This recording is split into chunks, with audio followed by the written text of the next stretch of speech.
నమస్కారం, సిటీ వార్తలకు స్వాగతం. పల్స్ పోలియో కార్యక్రమం జిల్లా వ్యాప్తంగా జరిగింది. 950 సెంటర్స్ ద్వారా 5 ఏళ్లలోపు చిన్నారులకు పోలియో చుక్కలను వేసే కార్యక్రమం నిర్వహించారు. ఆరగ్రహారంలోని అర్బన్ ప్రైమరీ హెల్త్ సెంటర్లో చిన్నారులకు DMHO విజయలక్ష్మి పోలియో డ్రాప్స్ వేశారు.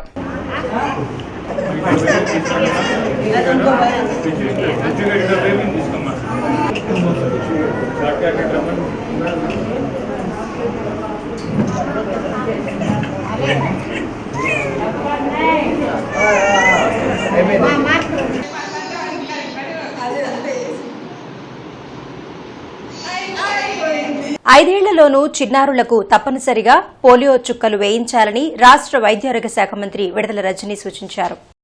పల్స్ పోలియో కార్యక్రమంలో భాగంగా శ్రీనివాసరావు తోటలోని అర్బన్ ప్రైమరీ హెల్త్ సెంటర్లో చిన్నారులకు పోలియో డ్రాప్స్ వేశారు.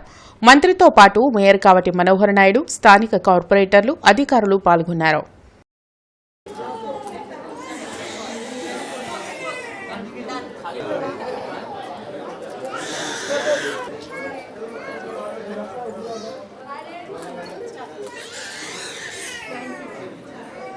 మార్చి 7న గుంటూరులో న్యాయ సాధన సభను కాంగ్రెస్ పార్టీ నిర్వహించనుంది.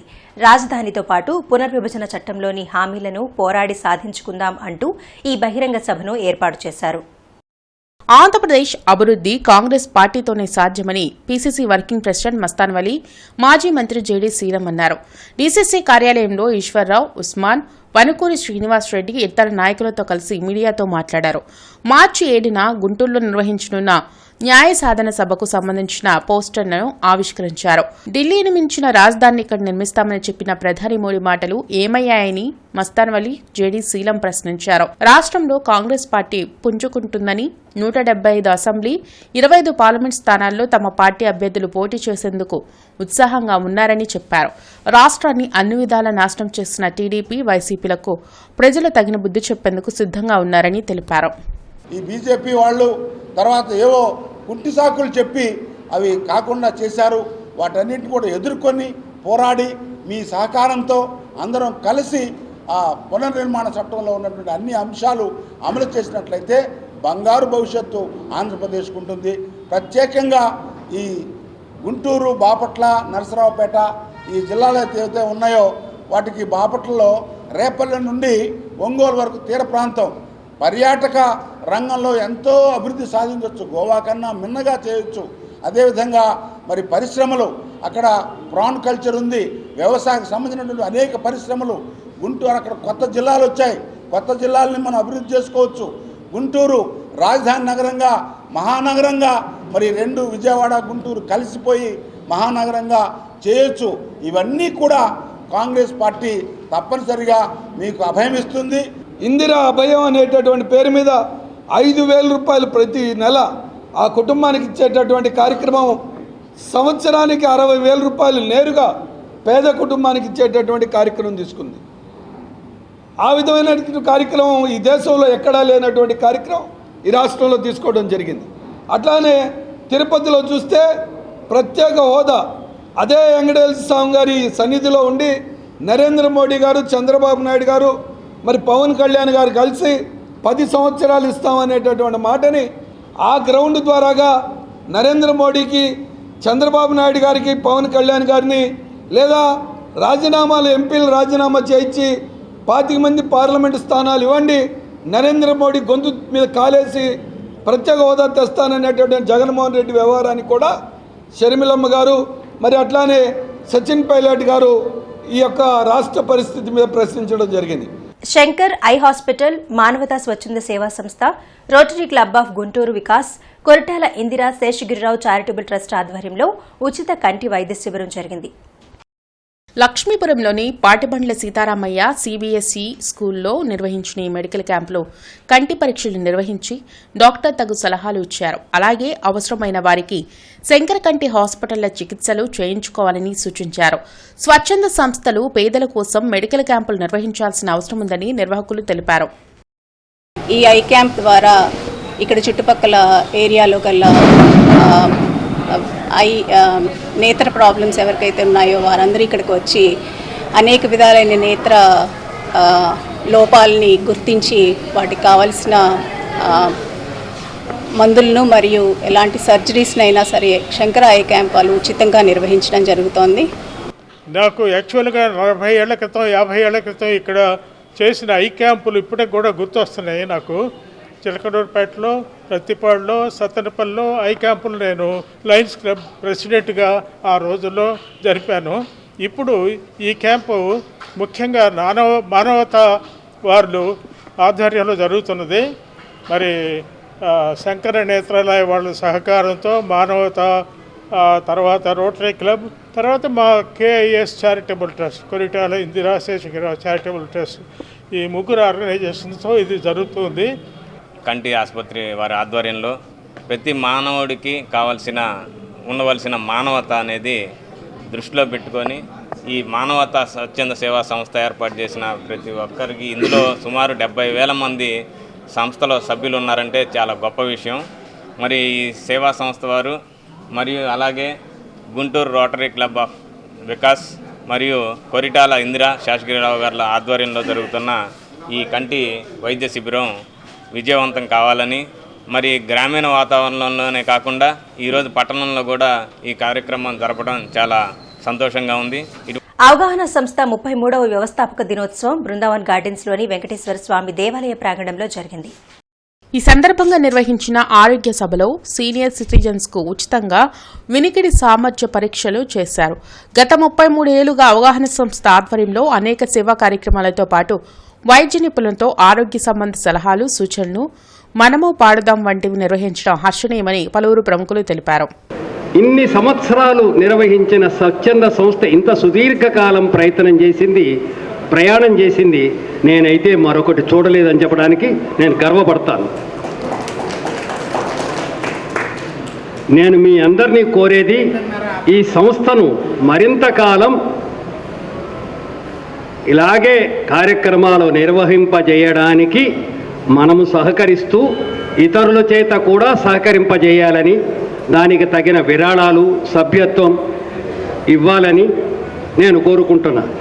ఆనాడు పెట్టిన సభ్యత్వం 200 రూపాయలు, 100 రూపాయలు, అది నెలకు చేస్తే బాగుంటుందని నా కోరిక. మన జీతాలు పెరిగాయి, మన ఆదాయాలు కూడా పెరిగాయి. ఇంకోటి పెద్దవాళ్ళు చెప్తారు, వీపు ఎప్పుడు కూడా నోటిని కోరుకుంటుంది, వీపు నన్ను జాగ్రత్తగా చూడమని నోటిని కోరుకుంటుంది. పెద్దవాళ్ళు అంటే తప్పుగా మాట్లాడితే వీపు సాప్ అవుతుందనే దృష్టితోటి జాగ్రత్త, నా వీపును కాపాడని కోరుకుంటుంది. తర్వాత నోరు మంచిదైతే ఊరు మంచిదే అనే సామెత కూడా ఉన్నది. నోరు మంచిదైతే మనం చక్కగా మాట్లాడామనుకోండి, అమ్మమ్మ అయ్యయ్య అని అడిగామనుకోండి, ఏదైనా కానీ ఇచ్చిపుచ్చుకోవటానికి, సహాయం చేయటానికి ఎంతగానో దోహదపడుతుంది. అందువల్ల నోరు మంచిదైతే ఊరు మంచిదే. హిందూ కళాశాల botany department and regional ayurvedic research సంస్థ విజయవాడ సంయుక్త ఆధ్వర్యంలో మానవ జీవన విధానంలో ఔషధ మొక్కల పాత్రపై ఒక్కరోజు జాతీయ స్థాయి సింపోజియం నిర్వహించారు. వివిధ కళాశాలల నుండి 300కు పైగా విద్యార్థులు ఈ కార్యక్రమంలో ఉదయం నుంచి సాయంత్రం వరకు ప్రముఖుల యొక్క ఉపన్యాసాలను ఆసక్తిగా విన్నారు. కళాశాల ప్రిన్సిపాల్ పిఎం ప్రసాద్ సభకు అధ్యక్షత వహించారు. Vice principal KVS Durga Prasad డిపార్ట్మెంట్లో నిత్యం జరిగే కార్యక్రమాలను వివరించారు. కన్వీనర్ డాక్టర్ కృష్ణ సింపోజియం యొక్క ప్రాముఖ్యతను తెలిపారు. గౌరవ అతిథి చెరువు రామకృష్ణమూర్తి విద్యార్థులను అభినందించారు. బోటనీ విభాగాధిపతి doctor Madhavi, IQAC coordinator doctor P Venugopal ఇటువంటి సమావేశాలు నిర్వహించడం వలన విద్యార్థుల్లో ఔషధ మొక్కల పట్ల అవగాహన మరింత మెరుగుపడుతుందని తెలియజేశారు. అనంతరం అడ్మినిస్ట్రేటివ్ కోఆర్డినేటర్ డాక్టర్ కాళిదాసు అతిథులను సత్కరించారు. ఇటువంటి సింపోజియమ్స్ అనేవి, అంటే దిస్ టైప్ ఆఫ్ సింపోజియమ్స్ అనేవి ఫ్యూచర్లో కూడా చాలా జరిగితే కానీ మన ట్రెడిషనల్ మెడిసినల్ వాల్యూస్ అవన్నీ వాటికి కూడా ఉపయోగం అనేది మీ పిల్లలకు మీకు బాగా తెలియాలి. కాబట్టి మీ పిల్లలకి అందరికీ తెలియాలి అంటే ఇట్లాంటి సింపోజియంకి ఏ కాలేజీలో అయినా అటెండ్ అవ్వండి. నేను ఒక హిందూ కాలేజీలో అటెండ్ అవ్వమని చెప్పరు, కానీ ఏ కాలేజీలో జరిగిన అటెండ్ అవ్వండి. అక్కడి నుంచి మీరు కనీసం కొంచెం అంటే కొంత నాలెడ్జ్ గెయిన్ చేయండి. ఆటోమేటిక్గా మీరు పీజీ అయిపోయి కొంత ఇవాళ ఈ ఫీల్డ్ కూడా ఏంటంటే మంచి రీసెర్చ్ ఫీల్డ్. చాలా వీళ్ళందరూ ఇక్కడ ఉన్న వీళ్ళందరూ కూడా వాళ్ళంతా రీసెర్చ్ చేసిన వాళ్ళు, ఆ ఫీల్డ్ మీద చాలా పట్టున్నవాళ్ళు.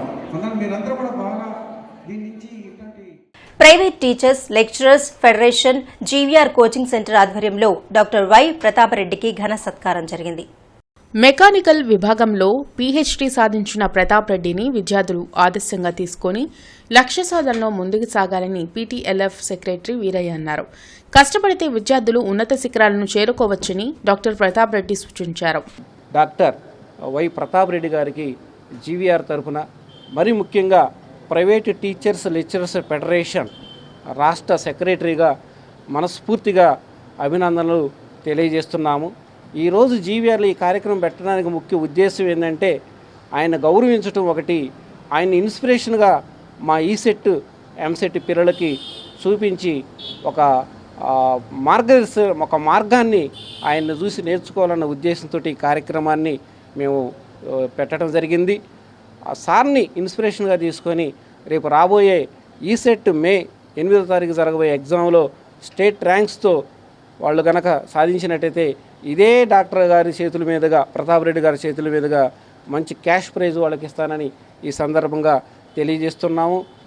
Just family ఎంకరేజ్మెంటు, time to time అవకాశాలు కలిసి రావడం, నాకు అలా స్టెప్ బై స్టెప్ ఎదగాలి, ఇంకా వదిలిపెట్టకూడదు, బయట సొసైటీ మనం కాంపిటీషన్గా ఉండాలి, లేకపోతే ఎక్కడున్నాం అక్కడే ఉంటాం, ఎదుగుదలేదు ఉండదు అనే ఉద్దేశంతో నేను 1-2 సార్లు అవకాశాలు ఎదుర్కోవడం జరిగింది. ఆ ఎదుర్కొనే భాషల్లో ఆ మార్గంలో నాకు వెంటనే ఏదో ఒక అవకాశం తగలటం, వాటిని వెంటనే ఉపయోగించుకొని నేను నెక్స్ట్ స్టెప్ తీసుకుంటూ వెళ్ళడమే మెయిన్ ఛాన్సెస్ వచ్చాయి. ఆ ఛాన్సెస్ని బట్టి నాకు ఫ్యామిలీ ఎంకరేజ్మెంట్ కూడా ఉండడం వల్ల ఇంతవరకు సాధ్యమైంది. ఇక ముందు కూడా అవకాశాన్ని వదిలిపెట్టకుండా కంటిన్యూ చేయాలని కోరుకుంటున్నాను. మీకోసం మీ ఎమ్మెల్యే కార్యక్రమంలో భాగంగా గ్రామాల్లో పర్యటిస్తున్న ఎమ్మెల్యే నంబూరు శంకర్రావుకి ప్రజలు సాదర స్వాగతం పలికారు. క్రోసూరు కొండకింద బజార్లో పర్యటించిన ఎమ్మెల్యేకి ప్రజలు ఘనస్వాగతం పలికారు. 5 ఏళ్లలో సంక్షేమ పథకాలు ఆటంకాలు లేకుండా అందిస్తున్నందుకు కృతజ్ఞతలు తెలిపారు. గ్రామంలో సిమెంటు రోడ్లు వేశారని, సంక్షేమ పథకాలు కూడా సమయానికి వాలంటీర్లు ఇంటికొచ్చి అందిస్తున్నారని తెలిపారు. ఈ సందర్భంగా ఎమ్మెల్యే నంబూరు శంకర్రావు మాట్లాడుతూ సీఎం వైఎస్ జగన్ ప్రవేశపెట్టిన సంక్షేమ పథకాలు పేదల కోసమేనని, వాటిని వినియోగించుకుని ఆర్థిక స్వావలంబన సాధించాలని సూచించారు. వచ్చే ఎన్నికల్లో ఎమ్మెల్యేగా తనను, ఎంపీగా అనిల్ కుమార్ యాదవ్ను గెలిపించాలని కోరారు. సిటీ వార్తలు సమాప్తం. నమస్కారం.